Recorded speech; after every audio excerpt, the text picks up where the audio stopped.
Chahut Média.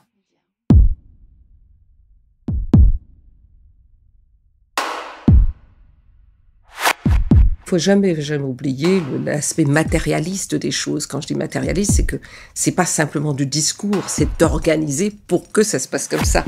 Françoise Vergès. La question, c'est de savoir en quoi nous sommes liés à des systèmes qui sont des systèmes d'exploitation. Et donc, comment nous allons nous battre contre cela ? Parce que la question, c'est que si ma vie confortable d'Européenne, enfin vivant en Europe, repose toujours aujourd'hui sur l'exploitation et l'extraction, comment je vais changer ça ? Donc comment je vais décoloniser l'Europe ? L'Europe n'est pas décolonisée. La décolonisation, c'est pas seulement pour les personnes qui ont été colonisées, c'est pour les sociétés qui ont colonisé.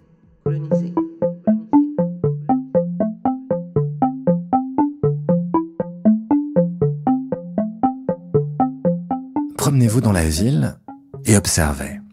Autour de vous, le mémorial public est occupé de manière écrasante par des hommages rendus à des personnalités masculines. Statues, plaques de rue, noms de bâtiments, si peu de femmes sont mises à l'honneur. Alors pourquoi ? Parce que l'espace public a été pensé par et pour les hommes. Aussi parce que l'invisibilisation des femmes dans l'espace public relève de choix politiques et idéologiques. Vous écoutez le 6e et dernier épisode de Décoloniser la ville, une série documentaire inspirée de l'étude Temps, Espace, Histoire par les professeurs Mohamed Mahmoud Ould Mohamedou et Davide Rodogno.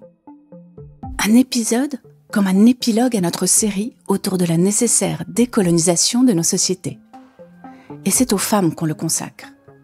Les femmes et la place qui leur est accordée dans le mémorial et l'espace public, les femmes aux avant-postes pour qu'ait lieu, dans l'intersectionnalité, la lutte pour l'égalité et contre la colonialité du pouvoir. Décoloniser la ville, une série documentaire Chahut Média, titre de cet ultime volet, Sans désir, pas de lutte.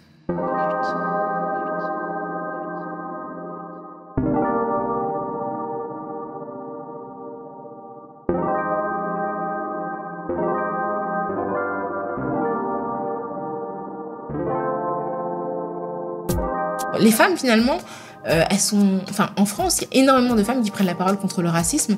Et souvent, elles prennent la parole pour dénoncer des situations auxquelles elles ne sont pas directement confrontées. Rokhaya Diallo, journaliste, réalisatrice, autrice, cofondatrice du podcast Kif Taras. Donc je dirais qu'il y a, par incidence, les problématiques des femmes noires ne sont pas visibles parce que beaucoup d'entre elles prennent la parole pour parler de choses qui ne les visent pas directement. Je n'ai jamais été contrôlée au faciès, par exemple, à titre personnel. Je suis une femme noire, ça ne m'est jamais arrivé. Et c'est pas une question qui me concerne directement. Mais j'ai vu des gens autour de moi, dans ma famille ou non, y être exposés de manière récurrente et de manière humiliante également. Donc c'est plutôt là-dessus que je dirais qu'il y a une invisibilisation parce que les femmes noires ont toujours été là en fait pour panser les plaies des autres et pour porter la parole en fait des personnes qui vivent des choses qu'elles ne vivent pas forcément directement. Et après dans la célébration effectivement des intellectuels, il est vrai que on a beaucoup invisibilisé les femmes non blanches. Si on pense par exemple au courant de la négritude, on va souvent citer Césaire, Senghor. Pour les plus érudits, on va citer Damas, donc les Autran Damas. Mais on va oublier en fait que ces trois personnes sont inspirées en fait des salons de Paulette et Jeanne Nardal, qui étaient deux sœurs martiniquaises et qui justement ont permis à l'émergence de ce terrain intellectuel pour la négritude. Donc effectivement, dans la question des statuts, il y a cette question-là des femmes, et en même temps, à Paris, il y a eu une statue consacrée à la mulâtresse Solitude, donc qui est une femme qui s'est battue jusqu'à la mort contre le rétablissement de l'esclavage par Napoléon en Guadeloupe en 1802, et donc qui a été pendue. Et le tragique de l'histoire, c'est qu'elle a été pendue, elle était enceinte, elle a été pendue le lendemain de son accouchement parce qu'évidemment, on ne pouvait pas perdre une potentielle force de travail. Donc, elle a été honorée à Paris.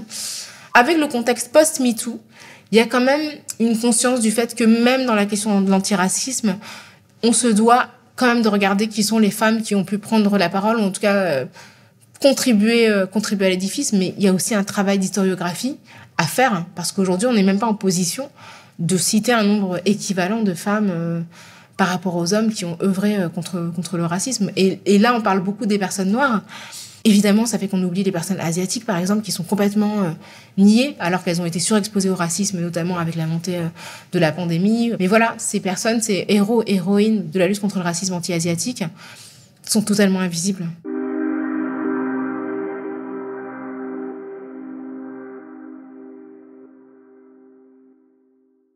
Je vois un mouvement de ralliement. Ce que je constate, c'est qu'il y a par exemple beaucoup de femmes blanches féministes qui viennent à la compréhension de l'antiracisme à travers le féminisme, qui commencent par être féministes et qui se rendent compte que parmi les femmes, il y a évidemment des femmes qui partagent des conditions diverses et qu'il y a souvent une invisibilisation des femmes non blanches, mais aussi évidemment des femmes handicapées, des femmes lesbiennes, des femmes pauvres, etc. etc. Donc je dirais que le féminisme d'aujourd'hui est beaucoup plus sensible aux oppressions internes que le féminisme d'hier. Et d'ailleurs, il y a une question sur laquelle je vois vraiment une évolution assez marquante, et qui est une question qui concerne aussi la Suisse, c'est la question du port du foulard par les femmes musulmanes. Là où il y avait une unanimité quand même du féminisme majoritaire au début des années 2000 contre les femmes musulmanes qui portaient le voile, aujourd'hui le ton est vraiment différent chez les jeunes féministes. C'est-à-dire qu'on ne comprend même plus pourquoi c'est un problème. Même si, évidemment, l'oppression continue, mais chez les jeunes féministes, il y a quand même une autre perception.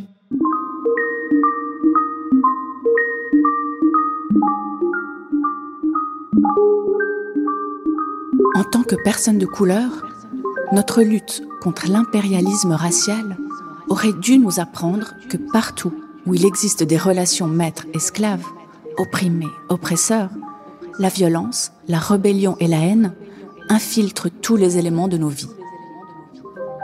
Il ne peut y avoir de liberté pour les hommes noirs tant qu'ils prônent l'assujettissement des femmes noires.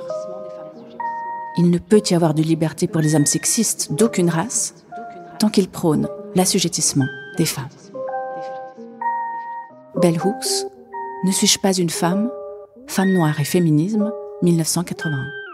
Alors, petit historique de l'intersectionnalité, le terme en lui-même a été conceptualisé au tournant des années 80, début des années 90, par une juriste, c'est important aussi de le dire, qui arrivait face à un problème législatif important. Les dispositions légales qui existaient aux États-Unis à ce moment-là, quand il s'agissait de racisme, la plupart des cas et de la jurisprudence étaient établis sur une compréhension du racisme qui, de facto, mais qui n'était pas en fait pensé comme ça, concernait surtout les hommes. Pamela Owen-Yako, assistante doctorante à l'Université de Genève, fondatrice d'Afrolite, plateforme consacrée à la littérature noire. C'est qu'il fallait comprendre, mais là, en fait, si on est une femme, on ne vit pas nécessairement ce genre de situation-là. Et, dans le même temps, les dispositions qui concernaient l'égalité de genre étaient pensées, surtout, mais ce n'était pas dit clairement, pour les femmes blanches. Donc, qu'en était-il des femmes noires ? Alors après, on peut poser la question, et quid des femmes latino, etc., etc.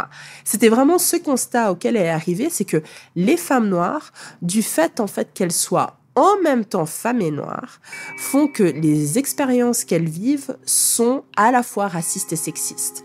Mais que si on se limite à certains actes de racisme ou certains actes de sexisme, leurs expériences ne rentrent pas dans ces cas de figure. Et on peut pas en fait dire en fait ce que tu as vécu c'est que du sexisme ou c'est que du racisme. C'est les deux.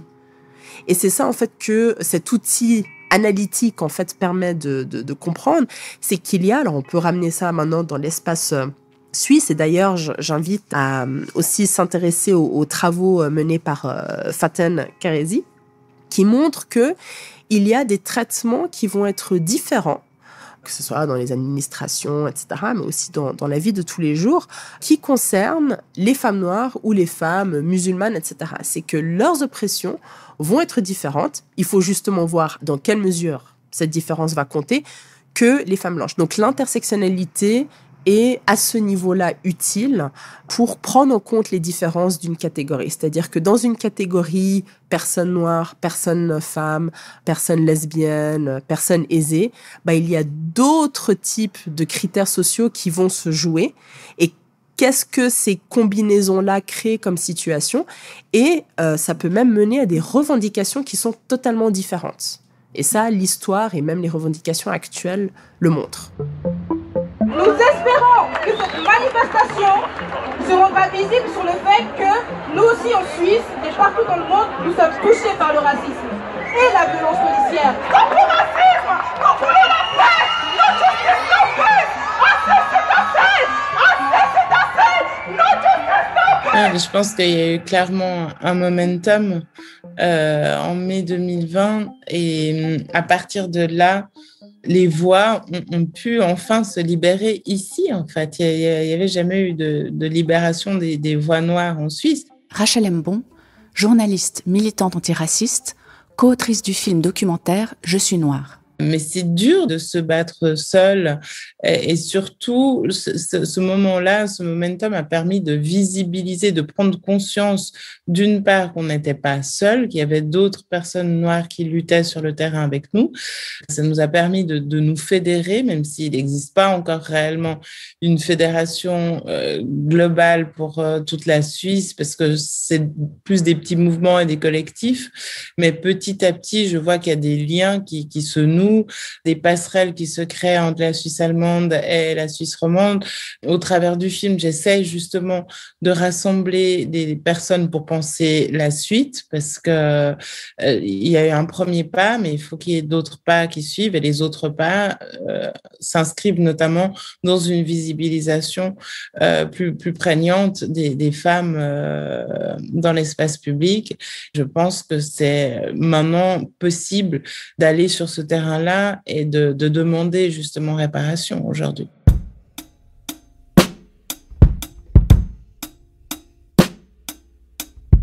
Des slogans contre le racisme ont retenti dans de nombreuses villes de Suisse aujourd'hui. Des manifestations à Lausanne, Zurich, Berne, Saint-Gall ou Lucerne. À Berne, où 3000 à 4000 personnes se sont rassemblées en début d'après-midi. Les manifestants sur la place fédérale portaient pour la plupart des vêtements noirs. La police a d'abord tenté de les dissuader de manifester en raison... Le mot important, c'est vraiment commun, effectivement. Alors, j'imaginais pas qu'il aurait ce potentiel-là, ce pouvoir-là, quelque part. Mais je constate que c'est un outil formidable pour développer des actions communes et effectivement pour créer des liens parce que là, il y a énormément d'initiatives récentes qui ont rassemblé des personnes afrodescendantes comme le festival Black Helvetia qui a eu lieu à la Chaux-de-Fonds et en ouverture du festival, on a présenté le film et en fait, à chaque fois, je constate des passerelles qui se créent en fait, un mouvement qui se met en place. Et ça, je pense que c'est vraiment une première et j'en suis extrêmement heureuse.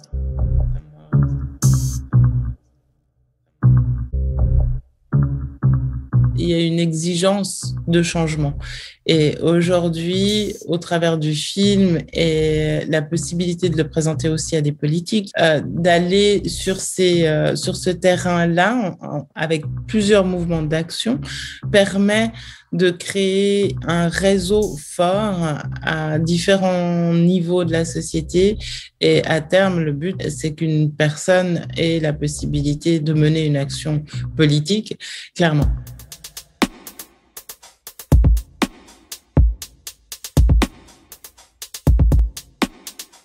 Se dire féministe décoloniale, défendre les féminismes de politique décoloniale aujourd'hui, ce n'est pas seulement arracher le mot féminisme aux mains avides de la réaction, en peine d'idéologie, mais c'est aussi affirmer notre fidélité aux luttes des femmes du Sud global qui nous ont précédées.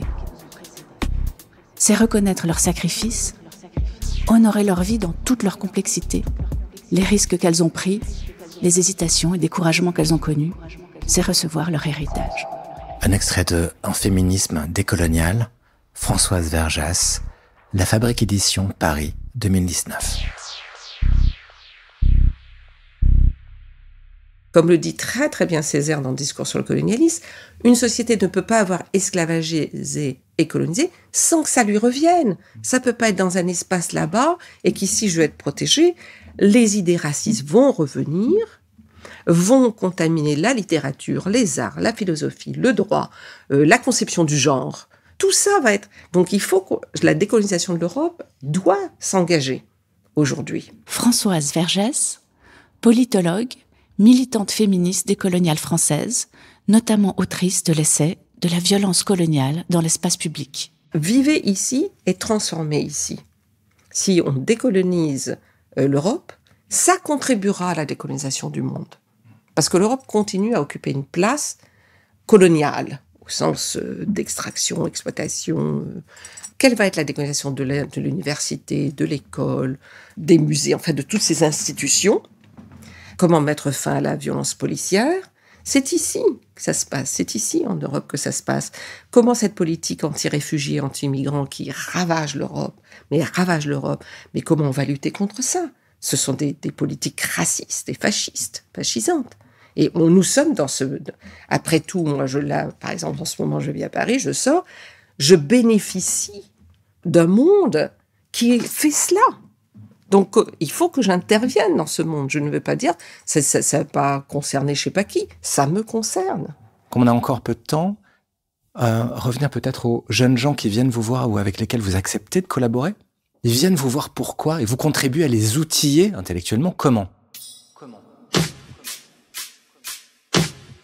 La question, c'est le comment. Le pourquoi, ils l'ont. Il et elle l'ont. C'est le comment. Et pour moi, le comment, c'est d'abord de leur dire vous devez être absolument curieux. Rien n'est naturel dans le monde. Nous vivons dans un monde socialement construit. Et donc, ça peut être des faits. Ça peut être pensé autrement. Donc, posez-vous constamment des questions. Vous avez une banane là, vous la mangez, mais c'est quoi la banane? D'où elle vient? Qu'est-ce que ça a entraîné? Quel est tout ce monde dans cet objet banal? Quels sont les fils que je vais pouvoir tirer depuis les républiques bananières et les interventions de la CIA jusqu'aux pesticides et jusqu'aux plantations de bananes? Qui travaille comment? Donc, posez-vous des questions et vous verrez qu'à partir d'un objet dit banal, d'un objet quotidien, vous pouvez tirer des tas de fils qui vous feront penser à l'organisation culturelle, économique, politique, sociale, esthétique d'un objet. Donc, soyez constamment curieux. Ne prenez pas les choses telles qu'on vous les présente. La curiosité est absolument essentielle pour la décolonisation. On ne peut pas décoloniser sans être curieux. C'est une première chose. Et la deuxième chose, c'est ayez confiance en vous, ayez du courage. Le courage sera indispensable pour la décolonisation parce qu'on ne fera que vous mettre des bâtons dans les roues. Donc, organisez-vous aussi en collectif. Tout seul, c'est trop dur parfois.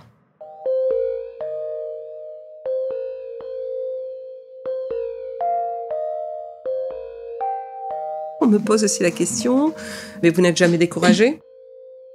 Ça, c'est beaucoup une question, parce que le sentiment que c'est tellement une machine autour de nous, un espèce de tank qui avance et que rien ne pourra arrêter. Ce à quoi vous répondez? Je ne suis pas du tout découragée. Je ne suis ni pessimiste ni optimiste, parce que de toute façon, je pense que ça n'arrête pas. Et que se battre est une source de joie, pas simplement de frustration. Évidemment, les frustrations, mais elle fait partie, je veux dire, dans ce cas, il faut faire autre chose. Hein. Vraiment, il faut faire autre chose. Parce qu'on ne peut pas se battre sans connaître son ennemi. Donc la question, oui, pour moi, de leur dire, mais non, mais vous avez tout. Soyez confiants. Et puis, il faut qu'on travaille notre imagination, qui est très contrainte, parce qu'on nous offre que des scénarios, tous ces films avec des gens qui volent à travers et qui se battent contre des dragons, tout ça. Et puis finalement, dans la vie de tous les jours, c'est quand même un peu épuisant, quoi. Voilà.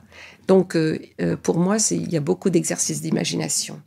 C'est-à-dire, on voudrait que le monde change, et on dit, ah non, et il faut qu'on fasse des exercices d'imagination sur ce que ça serait. Alors, c'est quoi un exercice d'imagination? Par exemple, vous vous dites, c'est impossible. Ah ben non, ça doit être possible quand même. Je cherche le possible dans l'impossible.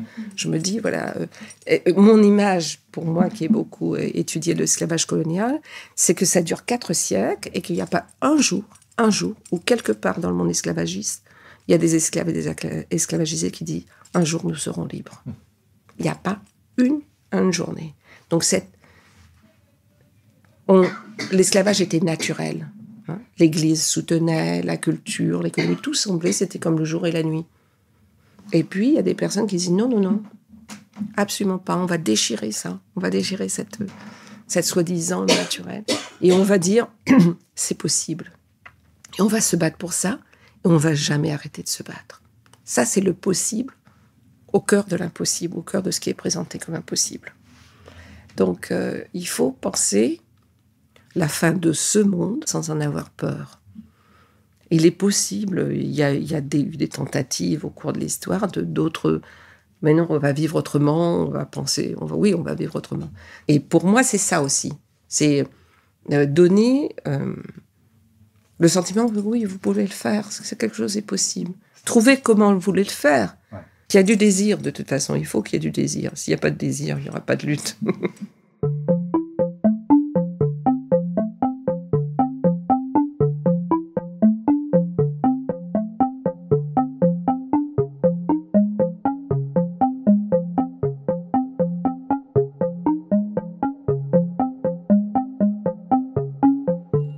C'était Décoloniser la ville, une proposition Chahut Média adaptée de l'étude Temps, Espace, Histoire, Monuments et Héritage raciste et colonial dans l'espace public genevois des professeurs Mohamed Mahmoud Ould Mohamedou et Davide Rodogno. À travers cette série documentaire, on aura essayé d'inviter à une réflexion concernant les hommages rendus dans l'espace public à des personnalités ayant encouragé le racisme et le colonialisme, mais aussi en compagnie de chercheurs et de chercheuses, de militants et de militantes. On aura essayé d'inviter à méditer sur la notion d'espace public en soi, sur celle de commémoration et de célébration, comme sur la question de l'histoire publique et sa fonction dans la société. À notre mesure, on espère avoir diffusé quelques clés permettant d'aborder, mieux armés intellectuellement, des questions qui, de notre point de vue, sont l'affaire de toutes et de tous. Maintenant, l'heure est au remerciement.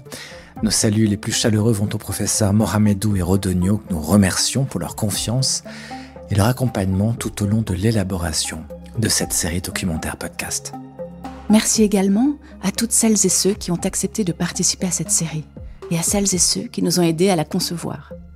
Camille Kaiser, pour les reportages à Neuchâtel ou au cœur du musée d'ethnographie de Genève, Léonie Pernet pour la musique, Lily Bartou pour le sound design, Alan Mantieri pour le mixage, Ramon Vallée pour la création graphique.